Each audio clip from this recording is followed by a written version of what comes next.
नमस्कार दगड़ियों, आज हम जो छा ये जो छन पार्वती माता बण्या मी एक सहेली बण्यो। हम जो जो छा भोले जी भजन में थोड़ा बहुत कॉमेडी जन नाच करना छा बोले शिव शंकर बोले नाचे की जय। चल सुन ले गौरा पार्वती देव भोला सबसे अलग जा। सुन ले गौरा पार्वती देव भोला सबसे अलग जा। सुन ले गौरा पार्वती देव भोला सबसे अलग जा। और कजला पार्वती और कजला पार्वती तेरा बनी अनीना। और कजला पार्वती तेरा बनी अनीना। तेरो गौरा पार्वती तेरा बने अनुला। तेरो गौरा पार्वती तेरा बने अनुला। सुन ले गौरा पार्वती देव भोला सबसे अलग जा। सुन ले गौरा पार्वती देव भोला सबसे अलग जा। और कजला पार्वती और कजला अनीना। और कजला पार्वती तेरा लगे अनीना। तेरो गौरा पार्वती तेरा बने अनीना। तेरो गौरा पार्वती तेरा बने अनुला। सुन ले गौरा पार्वती देव भोला सबसे अलग जा। सुन ले गौरा पार्वती देव भोला सबसे अलग जा। और कजला पार्वती जगति करी अनीना। और कजला पार्वती जगति करी अनीना। तेरो गौरा पार्वती करी अनीना। तेरो गौरा पार्वती करी अनीना। सुन ले गौरा पार्वती देव भोला सबसे अलग जा। सुन ले गौरा पार्वती देव भोला सबसे अलग जा।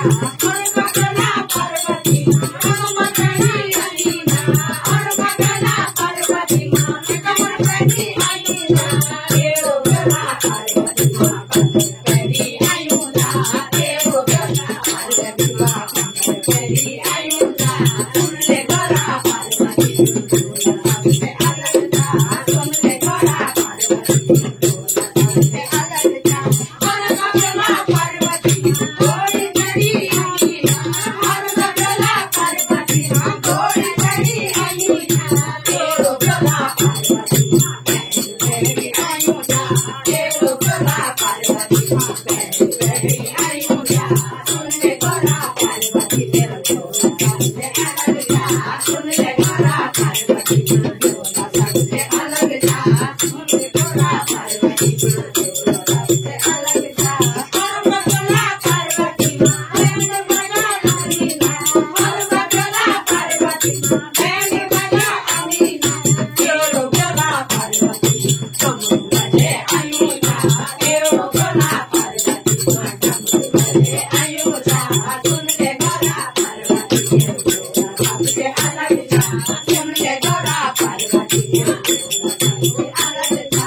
और कजला पार्वती भगन लगे अनीना। और कजला पार्वती जगन लगे अनीना। तेरो गौरा पार्वती लगे अनीना। तेरो गौरा पार्वती लगे अनीना। सुन ले गौरा पार्वती भोला सबसे अलग जा।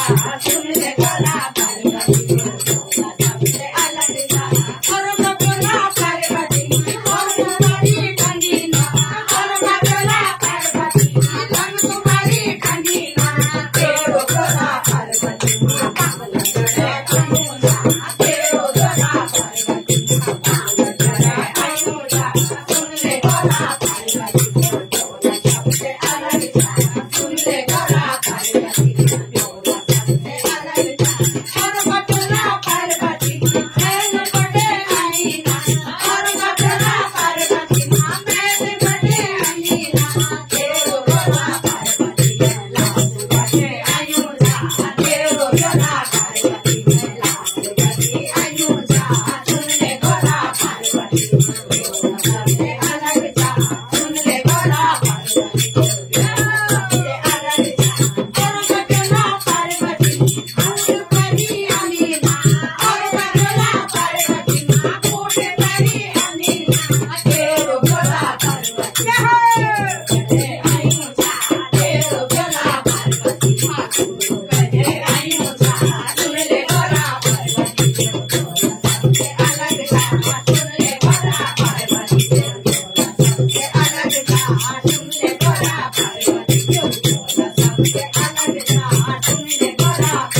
पार्वती